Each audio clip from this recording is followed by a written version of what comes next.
Welcome to Our Girl Relationships. We talk about the problems people face in their day-to-day lives. Let's start with the video. I'm a 25-year-old female. My mother, 50, met my dad, 52, when they were in their mid-20s through their families as they went to the same church. Their families were extremely conservative and have basically set them up to get an arranged marriage. Being young, immature, and not doing the right thing to do, they started going out and got married when they were about 25, as both of them wanted to get their education and careers in line before jumping into marriage and having kids. My parents got married and they believed that the next right step to take was to have children, and so my mom gave birth to me. By that point, my parents had left the small town they'd lived in all their lives, surrounded by extremely conservative people, and moved into the city because my dad had gotten a job with a better pay here.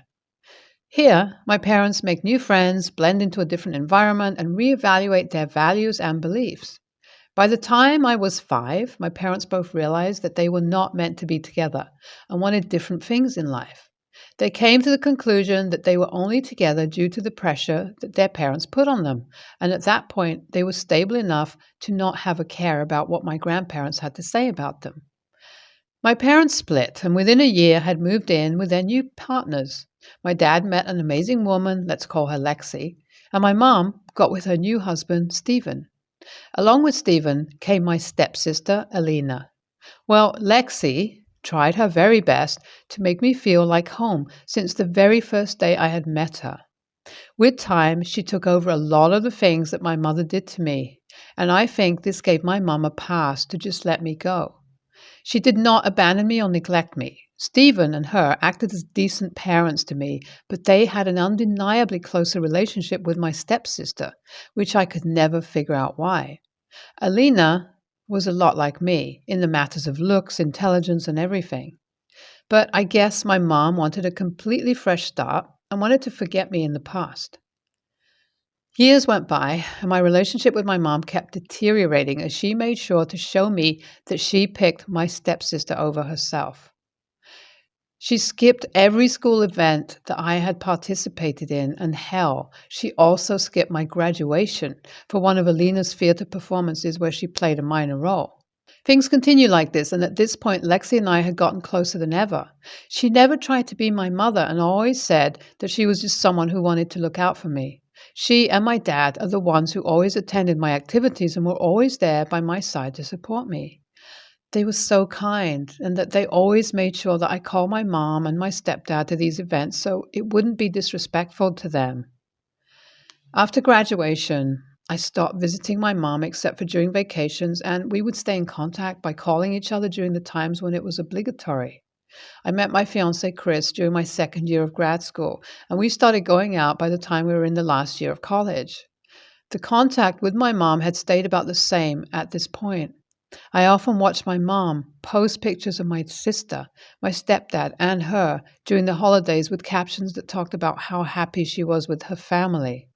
This was kind of heartbreaking to me, but I would then remind myself of the amazing support Lexi and my dad provided to me. My mother didn't even bother to do so. Well, my mother hasn't met Chris yet, but knows of him as my stepsister probably talked about him to her by stalking my social media. My mother and I still stay in contact, calling every once in a while. These calls are honestly pointless, as all my mom ever talks about is my stepdad and sister. But hey, that's a completely different story. Anyways, Chris and I get engaged about 6 months ago, and I'm on top of the moon. Chris is a person who values family deeply, so we decided to plan an engagement party at a restaurant close by where my family and Chris would be present. I am excited to announce that we have taken the next step of our love and was so happy that this will help me get closer to Chris's family and perhaps even my mom, as I believe she would be excited to be the bride's mom. The day of the party arrives and I'm very happy. We send invites to my dad, my stepmom, my mom, Alina and stepdad, Chris's family, and our friends. My mother seemed extremely happy when I announced the engagement to her and promised that she would be there. Well, I did not hold her to her promise, but thought that she would at least have that much love for me that she would not ditch me on an occasion which I believed was very special to my heart. Well, the party starts and everyone is on time. We start chatting, and even though I'm having a good time, I try to find my mother. I call her, shoot her a text, but there's no response. I even call my stepdad, who does not answer. It had been 3 hours now when I realized they weren't going to show up, so we went ahead with the announcement. Although I was happy, but also felt a sense of sadness take over me as everyone around me kept asking for my mom. Well, the party ended and my mom called me the next day. I thought it was to apologize, but nope. She wanted to vent about her precious daughter.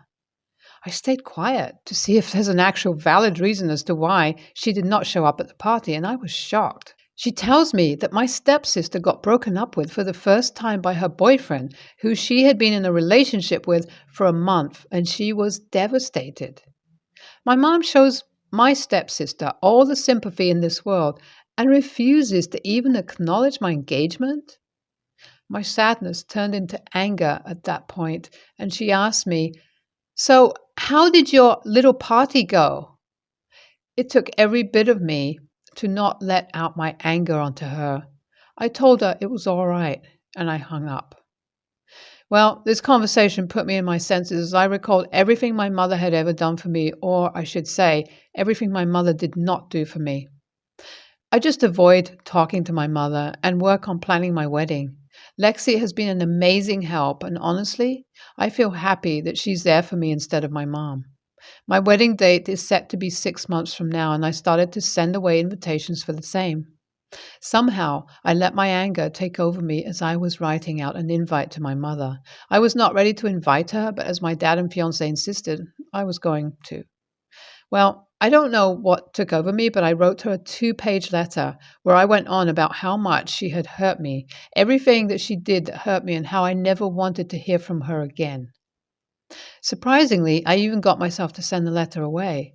I knew my mother was going to blow up, so I sat my fiance down and told him everything because I could not keep it to myself. I do the same thing with my dad, and they both seemed to be upset at me. They told me that although they agreed that my mom wasn't the best person, she was the one who raised me, and I should respect that. Currently, everyone seems to be against me except for my stepmom. I feel conflicted, even though I think what I did wasn't wrong. AITA for sending my toxic mom a letter explaining how she is a terrible mother instead of the wedding invite that she is probably expecting. Reading all your comments opened my eyes to how terribly I was truly being treated by my mom. I decided to talk to my husband once again, so I sat him down and showed him this post. Reading all your comments and advice helped him a lot to understand my perspective. He told me that he let his family values and the way he was brought up influence his judgment, even though our backgrounds are very different. I tell him that I would need to see his actions to be able to forgive him, and he tells me that he will try his best to be a better partner. Well, I hadn't heard from my mom and thought she didn't even bother to read the letter, but oh boy, I was at my dad's house as I was spending time with him and Lexi. We were having a good time as I heard a knock on the door. I wish I didn't open it as I saw my mom and my stepsister standing there. They barge inside as they call my dad, and he rushes into the same room as us to see what the noise is all about.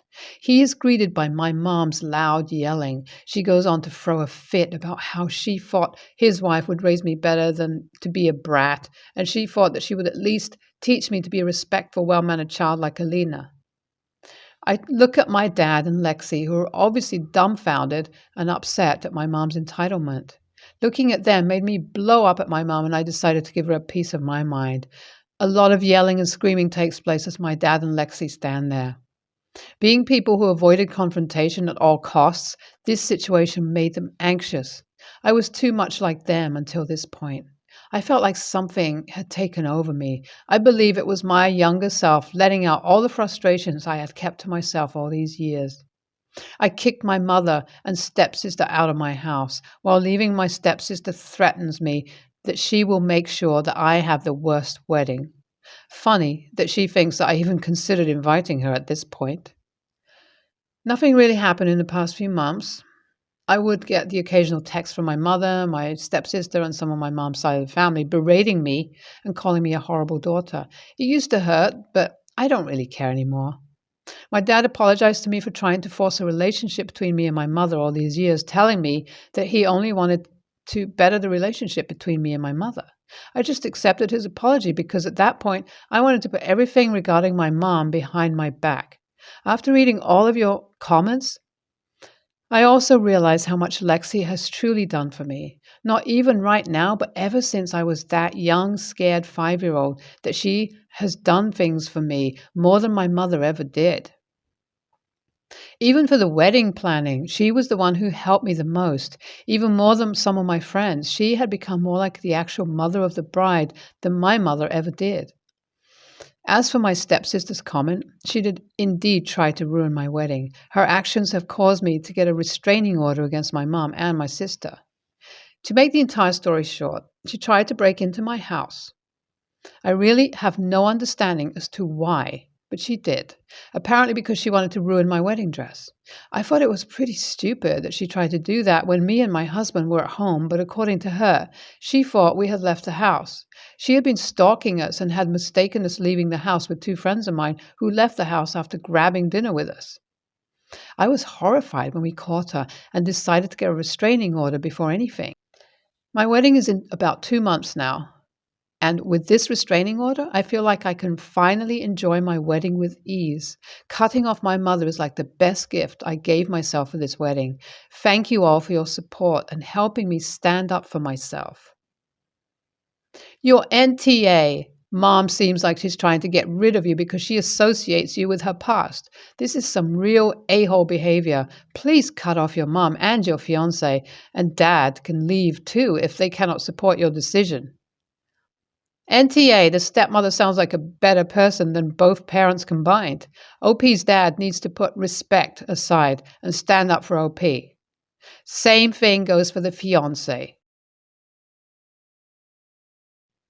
I'm a woman in my 20s, and my boyfriend is in his 20s, and we've been together for 2 years now and have an amazing relationship that I wouldn't trade for the world.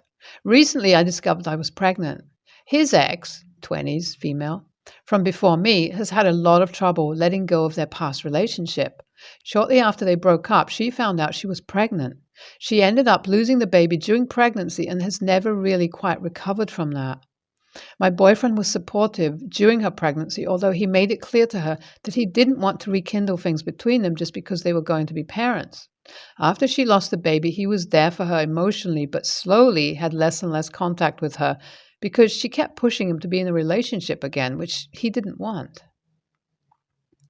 My boyfriend and I have been really excited about my pregnancy, and after the initial ultrasounds, we took to social media to share our happiness with family and friends that we aren't able to see or talk much to. I made a public post, and in the comments, an old coworker said congrats and asked if my daughter was happy. I was confused because I don't have a daughter, but then realized I do post a lot of photos of my 3-year-old niece, so I assumed maybe she thought she was mine as well. I replied and said, "This is actually our first child together. The other photos on my profile are of my beautiful niece." Later that evening, I received a text from my boyfriend while he was at work that his ex saw our posts and the comments and were cussing him out via Messenger and calling me a heartless bitch for saying that this was our first child, considering he had another baby with her. She said I was disrespecting the baby they lost together because that was technically his first child. I told him that what I actually said was that this was our first child together and that I meant it as the first time the two of us as a couple made a baby together. She ended up messaging me and cussing me out too. I told her I was just excited and was trying to explain to someone else that I didn't have another child already. She called me heartless again and demanded I delete the entire post and make a new one clarifying that this was my first child but not his. This angered me, and I told her I was absolutely not going to do that, and that even though I sympathized with her over what happened, that I deserved to celebrate my pregnancy without having to tiptoe around her feelings. She's now making me out to be an a-hole for this and crucifying me all over social media with all her friends and family agreeing that I'm an awful person. I just wanted to be happy about this and enjoy my pregnancy with my boyfriend, whom I love more than anything. But now I'm thinking, maybe I was wrong. Should I just remove the post altogether? NTA, this may be a controversial opinion, but your boyfriend does not have another child. He never had another child. A miscarriage is absolutely traumatizing, speaking from personal experience, so don't come for me. But the baby died before it was born. She and your boyfriend never got the chance to be parents. He has zero experience as a father. Her grief is understandable, but not your problem, and you're right not to cater to it. I know for a lot of women who lose babies before birth, it can be comforting to still consider themselves mothers, but the truth of the matter is that the child never lived. She can't force your boyfriend to consider himself a parent to a child he never met and never parented. That's his choice alone. He may not consider himself a father to any child but the one you're going to have together, which is how it sounds from his reaction since he does not agree with her. And it's absolutely not her place to make that determination for him. Her grief does not come with him or his feelings as a package deal. Everyone advising you to block her everywhere is right. Adjust your privacy settings, but leave your post as is. NTA, do not give in to her jealousy and crazy. However, you do need to carefully block her, her friends, her family, and anyone else who is pestering you from all of your social media.